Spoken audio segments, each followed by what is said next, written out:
The Monk's Prologue. The merry words of the host to the monk. When ended was my tale of Melibea, and of prudence and her benignity, our host remarked, as I am faithful man, and by the precious Corpus Madrian, I rather than a barrel of good ale that my wife Goodleaf could have heard this tale, for she has no such patience, I'll avow, as had this Melibea's prudence now. By God's own bones, when I do beat my knaves, she sketches forth the stoutest gnarly staves, and cries out, Slay the damned dogs every one, and break their bones, backbone and every bone, and if but any neighbor eye of mine will not in church bow to her and incline, or happens to usurp her cherished place, why, she comes home and ramps right in my face, crying, False coward, go avenge your wife, by Corpus bones, come let me have your knife, and you shall take my distaff and go spin.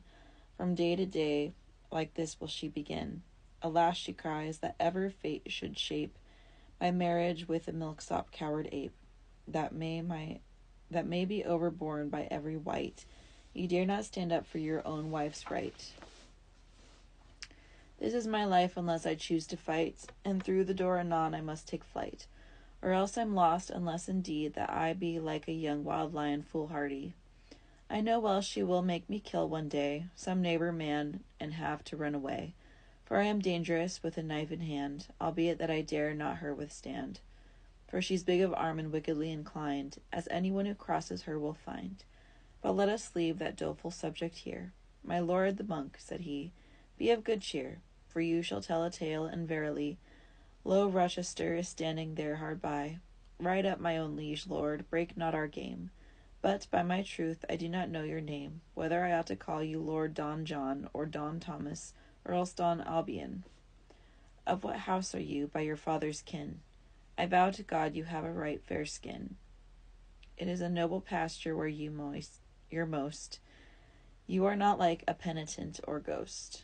Upon my faith, you are some officer, some worthy sexton, or a cellarer. For by my father's soul, I guess in sum, you are a master when you are at home. Or cloister or novice can you be, a wily governor you seem to me, and therewithal a man of brawn and bone, a person of some consequence you've grown. I pray that God confound the silly fool that put you first in a religious school. You would have been a ken-hopper all right, had you as good a chance as you have might to work your lust in good engendering. Why, you'd beget full many a mighty thing. Alas, why do you wear so wide a cope? God give me sorrow, but if I were a pope, not only you, but every mighty man, though he were shorn full high upon the pan, should have a wife for all the world's forlorn. Religion, why, it's gathered all the corn of treading, and we laymen are but shrimps. From feeble trees there come but wretched imps. That's why our heirs are all so very slender and feeble, that they may not well engender. That's why our good wives always will essay religious folk, for you may better pay with Venus payments than we others do. God knows in no light weight of coin pay you. But be not wroth, my lord, because I play. Full often just have I heard truth, I say. This worthy monk took all with sober sense, and said, I will do all my diligence, so far as it accords with decency, to tell to you a tale or two or three. And if you care to hear some hitherward, and I'll repeat the life of St. Edward, or rather, first some tragedies I'll tell, whereof I have 100 in my cell. Tragedy is to say a certain story, from ancient books which have preserved the glory, of one that stood in great prosperity, and is now fallen high out of high degree, in misery where it ends wretchedly. Such tales are versified most commonly, in 6 feet which men call hexameter. In prose are many written, some prefer a quantitative meter sundry wise. Lo, this short prologue will enough suffice. Now hearken, if you'd like my speech to hear, but first I do beseech let it be clear, that I, in order to tell not all these things, beat up popes of emperors or kings, each in his place as man in writings find, but I put some before and some behind, as they to memory may come by chance. Hold me excuse, pray, of my ignorance. Explicits. The Monk's Tale, concerning the fate of famous men. I will bewail in manner of tragedy the ills of those that stood in high degree, and fell so far there was no remedy to bring them out of their adversity. For certain 'tis, when fortune wills to flee, there may no man the course of her withhold. Let no man trust in blind prosperity, be warned by these examples true and old. Lucifer. With Lucifer, though he was angel fair, and not a man, with him will I begin. For though fortune may not an angel dare, from high degree yet fell he for his sin down into hell, and he lies yet therein. O Lucifer, brightest of angels all, now art thou Satan, and thou mayest not win from misery wherein thou far didst fall. Adam. Lo, Adam, in the garden Damascene, by God Almighty's finger wrought was he, and not begotten of man's sperm unclean. He ruled all paradise, except one tree. Had never earthly man so high degree as Adam, till he, the misgovernance, was driven from his prosperity, to labor and to hell and to mischance. Samson. Lo, Samson, whose birth was annunciated by angel long ere his nativity, and was to God Almighty consecrated, and had nobility while he could see, was never such another as was he, for body strength and therewith hardiness. But to his wives he told his privity, whereby he slew himself for wretchedness. Samson, this noble mighty champion, without a weapon in his hands, I say, he slew and rent in two a young lion, while to his wedding walking in the way. His false wife could so please him, she did pray, till she his secret held, when she and true unto his foes that secret did betray, and him forsook for other loves and new. 300 foxes Samson took for ire, and bound their brushes well together, and then set those foxes' tail alight with fire, for he to every one had fixed a brand, and they burned all the corn of all that land, and all the olive trees and vines each one. 1,000 men he slew with his own hand, with no weapon save an ass's jawbone. When they were slain, he thirsted so that he was well nigh lost, for which he prayed, say I, that God would on his pain have some pity, and send him drink, or must he surely die. And from that ass's jawbone, then but dry, out of a tooth that sprang anon a well, whereof he drank his fill and laid it by. Thus helped him God, as Judges 15 tell. By very force at Gaza on a night, maugre Philistines of that said city, the great gates of the town he took with might, and on his shoulders carried them did he, high on a hill where every man might see. O noble mighty Samson, lief and dear, hadst thou not, woman, told thy privity, in all this world had never been thy peer. This Samson never liquor drank nor wine, nor on his head came razor nor a shear, obeying thus the angel's word divine. For all his forces in his long locks were, and full 20 winters year by year he held of Israel the governance. But all too soon should he weep many a tear, for women should betray him to mischance. Delilah being his darling, her he told that in his unshorn locks all his strength lay, and him to foemen then she falsely sold. For sleeping in her bosom on a day, she clipped and sheared all his long hair away. Then showed his state unto his enemies, and when they found him lying in this array, they bound him fast and put out both his eyes.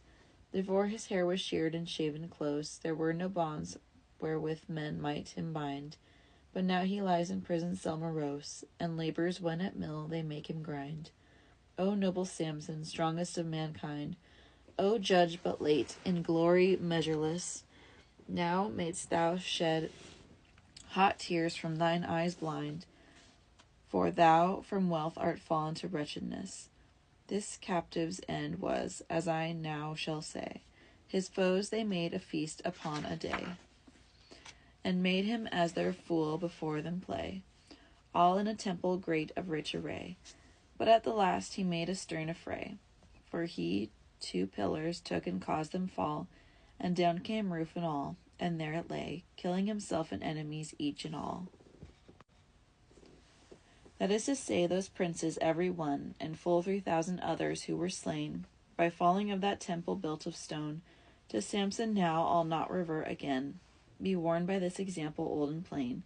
Men should not tell their business to their wives, and such things as of secrecy their fain, and if it touch their limbs or touch their lives. Hercules. Of Hercules the sovereign conquering power, sing his deeds, praise, and sing his high renown. For in his time of strength he was the flower, he slew and made a lion's skin his own. Of centaurs laid he all the boastings down, he killed the cruel harpies, those birds fell, brought golden apples from the dragon throne, and he stole Cerberus, the hound of hell. He slew the cruel tyrant Busiris, and made his horses eat him flesh and bone. To a fiery venomous worm he wrote Finis. Achelous had 2 horns, but he broke one. Cacus he slew within his cave of stone. He slew the great Antheus the strong. He killed the Ermanthian Boranon, and bore the heavens upon his shoulders long. Was never man, since this old world began, that slew so many monsters as did he. Throughout all earth's wide realms his honor ran, what of his strength and his high chivalry, and every man went out to see. He was so strong no man could hinder him, at both ends of the world, as says Trophy, in lieu of limits he set pillars grim. A darling had his noble champion, Deneira, sweet as is the May, and as these ancient writers say each one, she sent to him a new shirt fresh and gay. Alas, that shirt, alas, and well away. And venomed was so cunningly withal, that ere he'd worn the thing but half a day, it made the flesh from off his bones to fall. Yet are there writers who do her excuse, because of Nessus, who the shirt had made. However it be, I will not her accuse, but all his naked back this poison played, until the flesh turned black and torn and frayed. And when he saw no other remedy, upon a pyre of hot brands he was laid, for of no poison would he deign to die. Thus died this mighty worthy Hercules. Lo, who may trust to fortune any throw, and he who seeks on earth for fame and ease, ere he's aware he's often brought down low. Right wise is he that can his own heart know. Beware when fortune may her smile disclose, she lies in wait her man to overthrow, and in such wise as he would least oppose. Nebuchadnezzar. The precious treasure and the mighty throne, the glorious scepter and royal majesty that Nebuchadnezzar counted as his own, with tongue or pen not easily told may be. Twice at Jerusalem the victor he. The temple's vessels took he and was glad, and Babylon was the ancient sovereign sea, wherein his glory and delight he had. The fairest children of the royal blood of Israel, he gelded them anon, and made each of one of them to be his thrall. Among the number Daniel thus was one, of all the youth the nation's wisest son, for he the dreams of the great king expounded, wherein Chaldea wise clerk was there none, who knew to what end those dreams were propounded. This proud king made a statue of pure gold, full 60 cubits long by 7 wide, unto which image both the young and old commanded he to bow down nor deride. Else in a furnace full of flames go bide, and burn to ashes, who would not obey, but no assent to that would e'er betide. Would Daniel and his pair of comrades say, this King of kings right proud was and elate, and thought that God, who sits in majesty, could not bereave him of his high estate. Yet suddenly he lost all dignity, and like a brute beast then he seemed to be, and ate hay like an ox, and lay without. In rain and storm with all wild beasts walked he, until a certain time was come about.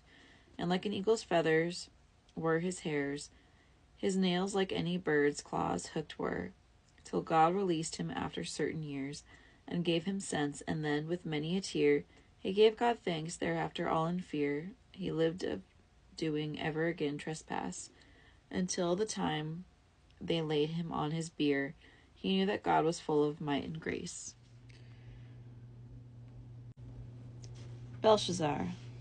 His son called Belshazzar, or Balthazar, who held the realm after his father's day. He for his father's fate would not beware, for proud he was of heart and of array.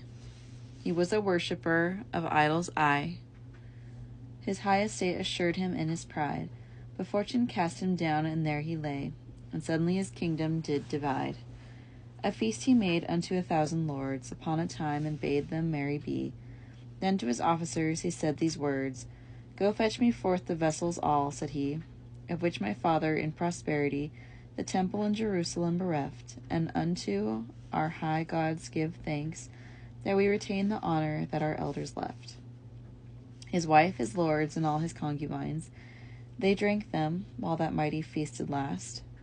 Out of those noble vessels sundry wines, but on a wall this king his eyes did cast, and saw an armless hand that wrote full fast. For fear whereof he shook with trouble sore, this hand that held Belshazzar so aghast, wrote Mene, Mene, Tekel, and no more. In all that land magician was there none who could explain what thing this writing meant. But when they sent for Daniel it was done, who said, O king, God to your father lent glory and honor, treasure, government. And he was proud, nor feared, being mad.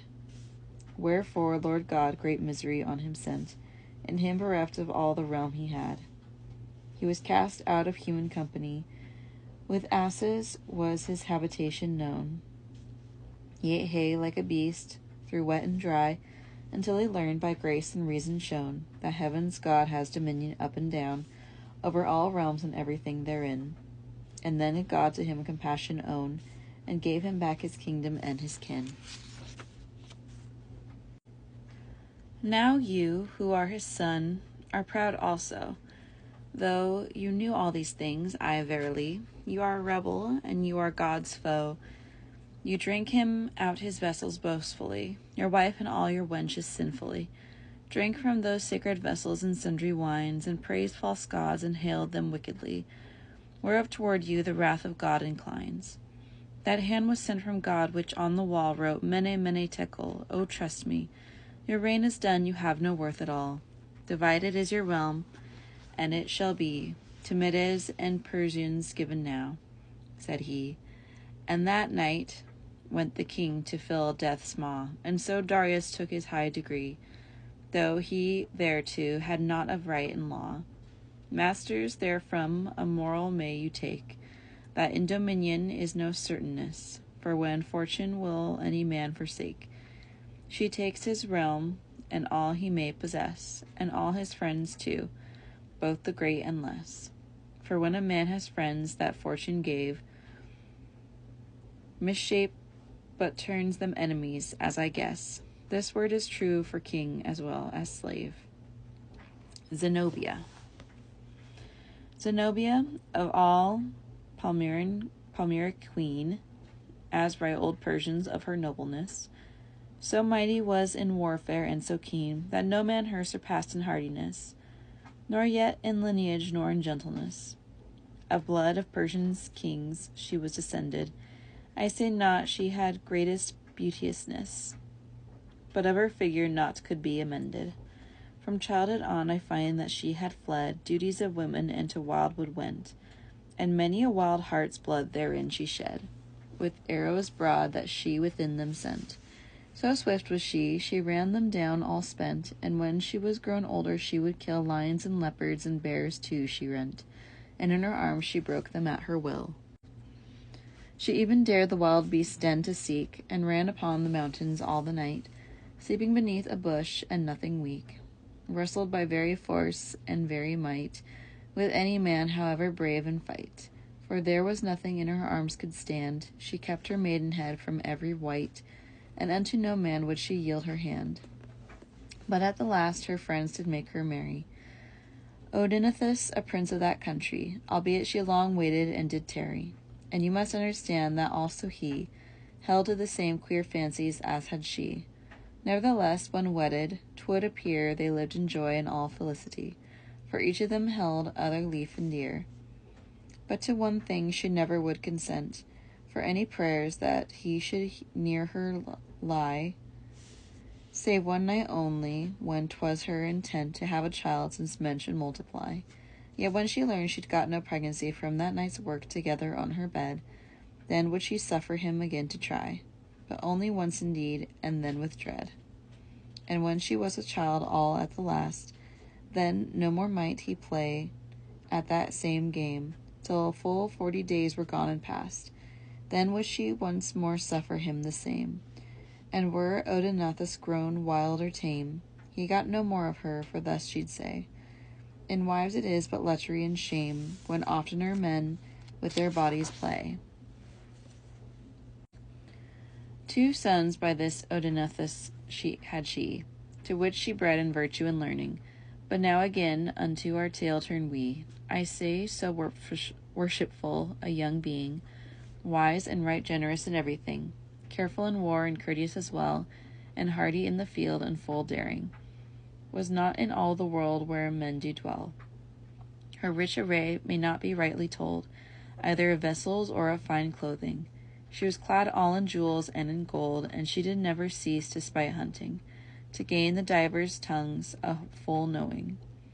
Whenever she had time, she did intend to learn from books which were to her liking, how she in virtue might her whole life spend. And briefly of this story now to treat. So doughty was her husband, as was she, that they two conquered many kingdoms great throughout the east, with many a fair city, that did pertain unto the majesty of Rome, and with strong hands they held them fast. Nor might a foe escape by trying to flee, the while Odenathus' good days did last. Her battles all, as whoso wills may read, against the poor, the king, and others too, and all her story as it fell indeed, why she was victor and had right thereto, and after all her misfortune and woe, how they besieged her, and at last did take, let him unto my master Petrarch go, who wrote the whole of this, I undertake. Now when Odenathus was dead, then she the kingdom held within her own strong hand. Against her foe she fought so bitterly, there was no king or prince in all that land, but was right glad if mercy make her bland, that she turned up not against him her array. With her they made alliance, bond, and band, to keep the peace and let her ride and play. The emperor of Rome, one Claudius, his predecessor Galilean too, that man, had never courage to oppose her thus, nor was Egyptian, nor Armenian, nor Syrian, nor yet Arabian, that dared against her in the field to fight, for fear that at her hands they might be slain, or by her army put to sudden flight. In kingly habit went her sons also, as being heirs to their sires' kingdoms all, Athenodorus and Themilau, their names were, or the Greeks did so them call. But fortune's honey is aye mixed with gall. This mighty queen could no great while endure, and fortune from her high throne made her fall to wretchedness and into ways obscure. Aurelian, when Roman governance came to his 2 strong hands, made no delay, but swore that on this queen he wreak vengeance, and so with mighty legions took his way against Zenobia. Let me briefly say, he made her flee, and at the last he sent and fettered her and her 2 sons one day, and won the land, and home to Rome he went. Among the other booty, Asian, her chariot was of gold and jewelry, and this great Roman, this Aurelian, he carried away for men to see. Before his car in triumph, then walked she with golden chains upon her neck hanging. Crowned was she too, to show her high degree, and full of priceless gems was her clothing. Alas, fortune, she that but lately was the scourge of kings and emperors and powers. Now may the gamble gape at her, alas. And she that armed rode where grim battle lowers, and took by force great cities and strong towers, must wear a cap now while her 2 eyes weep, and she that bore the scepter of carved flowers may bear a distaff and thus earn her keep. Pedro, King of Spain. O noble Pedro, glory once of Spain, whom fortune held so high in majesty, well ought men read thy piteous death with pain. Out of thy land thy brother made thee flee, and later at a siege by scheme crafty, thou wert betrayed and led into his tent, where he then with his own hand slew thee, succeeding to thy realm and government. The field of snow with eagle black therein, caught by the lime rod, colored as the gleed, he brewed this wickedness and all this sin. The wicked nest was worker of this deed, not that Charles Oliver, who I took heed of truth and honor, but the Armorican Ganelon Oliver, corrupt for meed, brought low this worthy king by such a plan. Peter, King of Cyprus. O noble Peter, Cyprus' lord and king, which Alexander won by mastery, to many a heathen ruin didst thou bring. For this thy lords had so much jealousy, that for no crime save thy high chivalry, all in thy bed they slew thee on a morrow. And thus does fortune's wheel turn treacherously, and out of happiness bring men to sorrow. Bernabo of Lombardy. Of Milan, great Bernabo Visconti, god of delight and scourge of Lombardy, why should I tell not of thy misery, since in all power thou didst climb so high, thy brother's son and doubly thine ally? For he thy nephew was, and son-in-law, within his prison shut thee up to die. But I know not how death to thee did draw. Ugolino, Count of Pisa.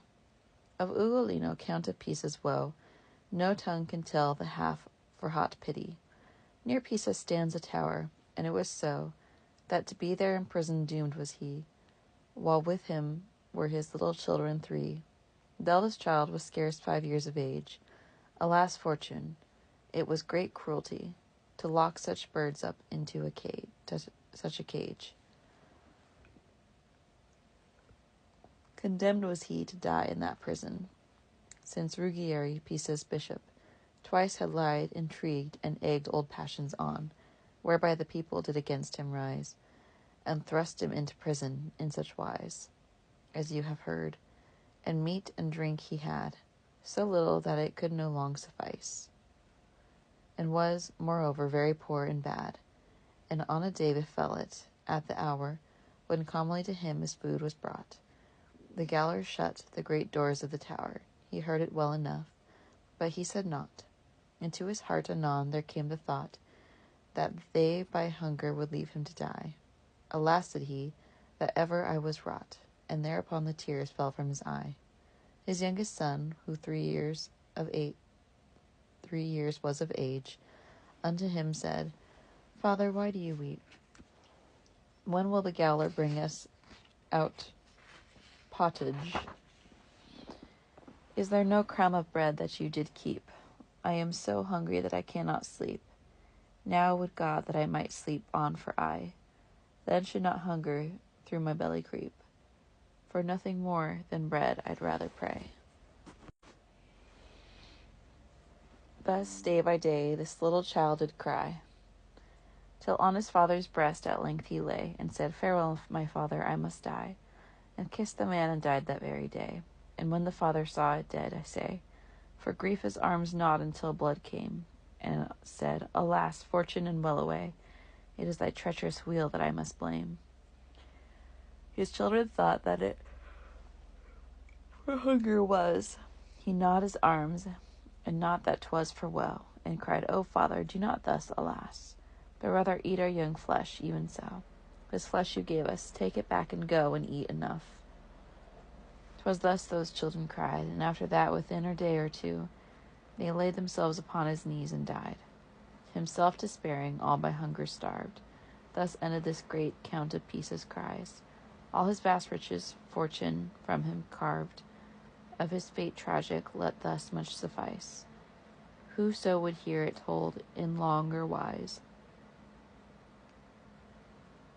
let him read the great bard of Italy, whom men call Dante, seen through Dante's eyes. No point is slurred, nor in the word fails he. Narrow.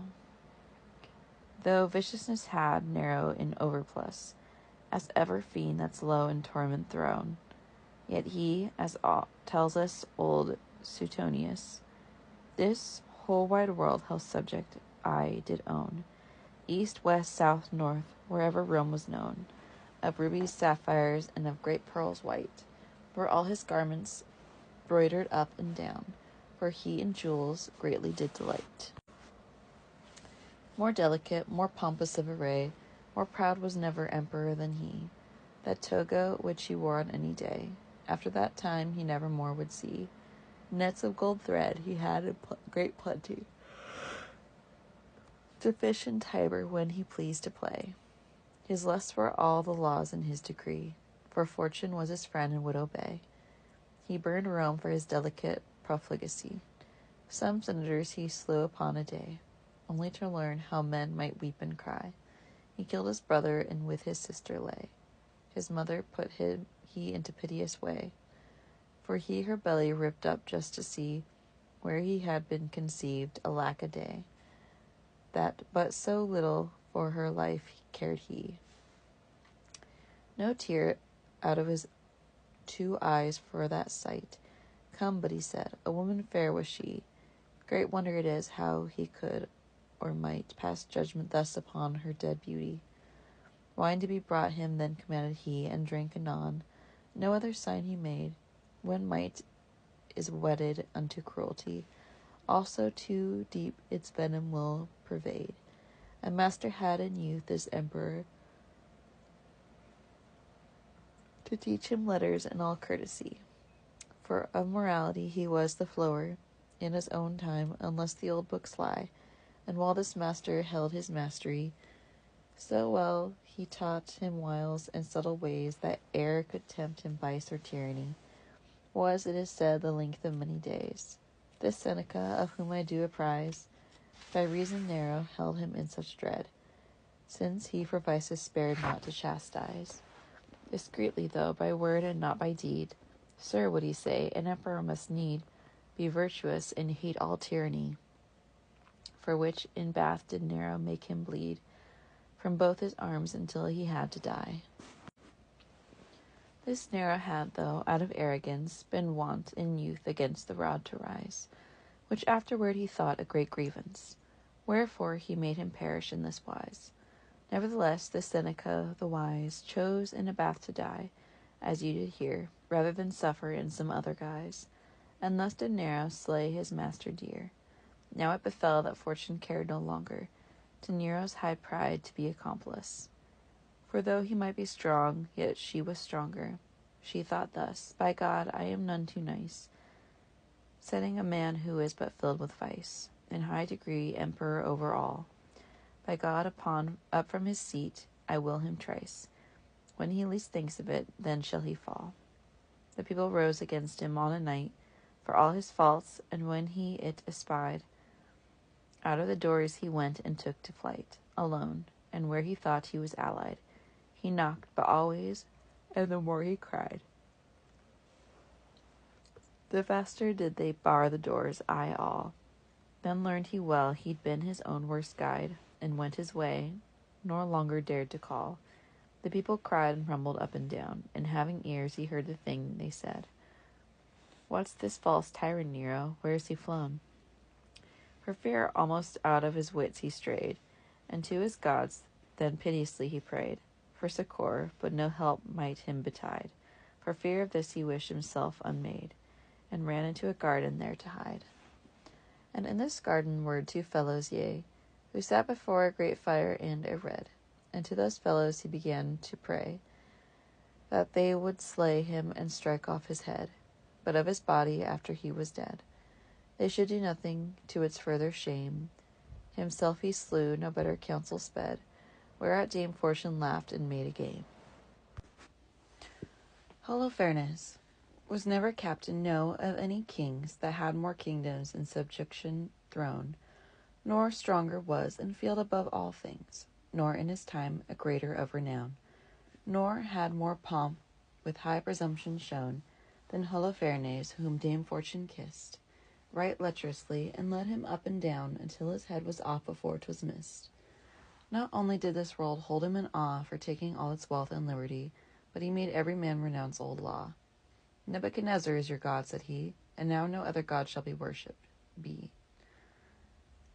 Against his order no man dared to stand, save in Bethulia, strong city, where Eliachim priest was of the land. But from the death of Holofernes learn, amidst his host he lay drunk, on a night, within his tent as large as ever barn. And yet, for all his pomp and all his might, Judith the woman, as he lay upright, sleeping, smote off his head, and from his tent stole secretly away from every wight, and with the head to her own tent she went. Antiochus Epiphanes. What needs it, as for King Antiochus, to tell his high and royal majesty, his great pride and his deeds so venomous? There never was another such as he. Go read what's said of him in Maccabee, and all the haughty sayings that he said, and how he fell from high prosperity, and on a hill how wretchedly lay dead. Fortune had so enhanced the man's great pride, that verily he thought he might attain unto the utter stars on every side, and on a balance weigh the high mountain, and all the flood tides of the sea restrain, and God's own people held he most in hate. Them would he slay with torment and with pain, thinking that God his pride would not abate. And because Nicanor and Timothy were vanquished by the Jews so mightily, and to all Jews so great a hate had he, that he bade bring his chariot hastily, and swore an oath and said impiously that to Jerusalem he'd go ere noon, to wreak his ire on it full cruelly. But from his purpose he was turned, and soon God for this menace smote him then full sore with wound invisible, incurable. For in his guts he was so carved aye more, the pain of it was insupportable. And certainly the thing was reasonable, for many a man's guts he had caused to pain. But from his purpose cursed, damnable, in spite of all he would not him restrain. He gave command to marshal his great host, and suddenly on air he was aware God daunted all his pride and all his boast, for he so heavily fell from his car, that from his very bones the flesh did tear, so that he might not either walk or ride, but in a litter men were forced to bear him with them bruised upon the back and side. The wrath of God smote him so cruelly, that though his body loathsome maggots crept, and therewithal he stank so horribly, that none of those that round his person kept, whether he lay awake or whether he slept, could for the very stench of him endure. In this foul state he wailed and howled and wept, that God was Lord of all he then was sure. To all his host, and to himself also, full loathsome was his carrion, one great blame. There were no men could bear him to and fro, and in this stink and in this horrid pain he died full wretchedly on a mountain. Thus had this robber and this homicide, who made so many men weep and complain, such guerdon as belongs to great pride. Alexander. Alexander's tale is so well known a tune that everyone who is not simple grown has heard somewhat or all of his fortune, this whole wide world to state conclusion known, he won by strength or else for his renown.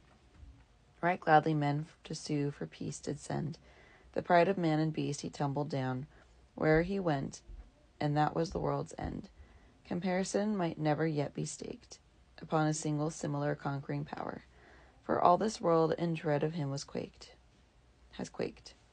He was of knighthood and of freedom flower. Fortune made him her heir to honor's bower, save wine and women nothing might assuage his high intent in arms. All men must cower, so filled he was of leonine courage. What praise were it to him, though gain were told, Darius' tale of others brought low, of kings and dukes and earls and princes bold, the which he conquered and brought down to woe. I say, as far as any man may ride or go, the world was his to tell it in a trice. For though I wrote to you, or told you always so, of his knighthood the time would not suffice. 12 years he reigned, as tells us Maccabee, and Philip son of Macedon he was, who first was king of Greece the whole country. O noble Alexander, O alas, that ever you should come to such a pass.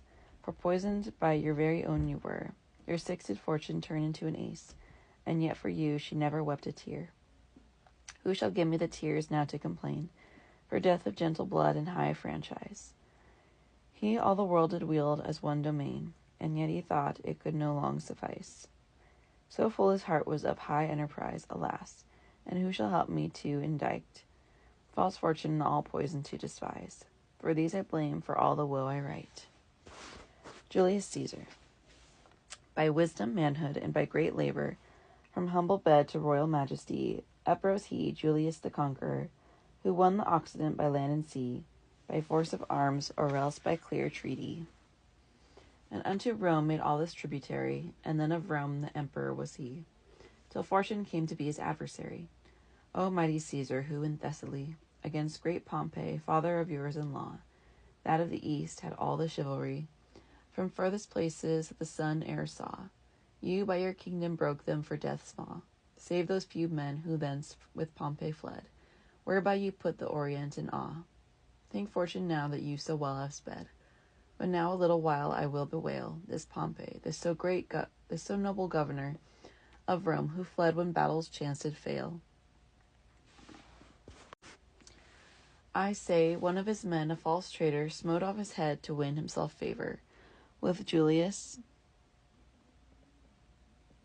and there the head he brought. Alas, Pompey, of Orient conqueror, that fortune such an end for thee hath brought.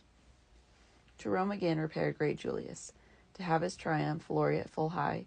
But on a time Brutus and Cassius, whoever had of great estate envy, full secretly did lay conspiracy against this Julius in subtle wise, and fix the place at which he soon would die. He soon should die, by dagger thrust, as I shall you apprise. This Julius to the Capitol he went, upon a day as he'd been wont to go, and where they seized on him as well they meant, this treacherous Brutus and each other foe, and stuck him with their daggers high and low, and gave him many a wound and let him die. But never groaned he, save at one stroke, no, or two perchance, unless his legend lie. So manly was this Julius in his heart, and so well loved he stately decency, that though his dead wounds did burn and smart, his mantle yet about his hips cast he, that no man there should see his privity. And as he lay there dying in a trance, and knew that he was dying verily of decency, yet had he remembrance.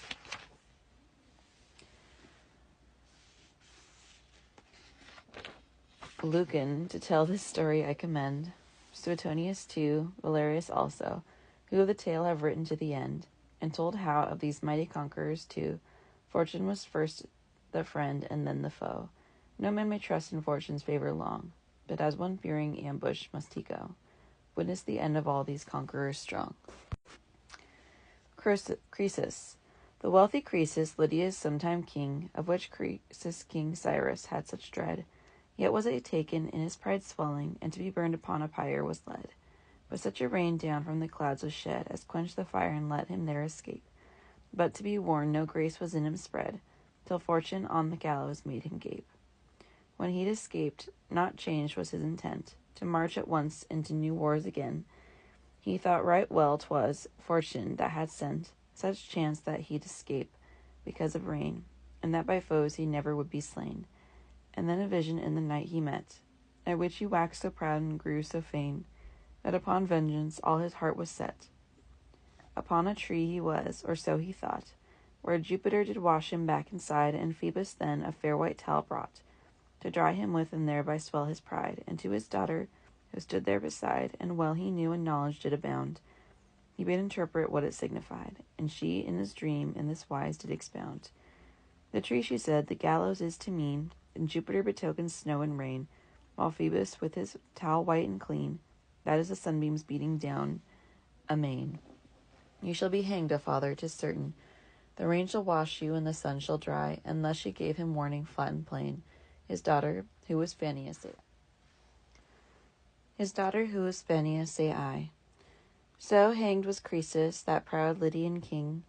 His royal throne could nothing then avail. Tragedy is no other kind of thing, nor can the singer cry aught or bewail, but that Dame Fortune always will assail with unworn stroke those great ones who are proud. For when men trust her most, then will she fail, and cover her bright face as with a cloud. Explicit Tragedia. Here the knight halted the monk in his tale.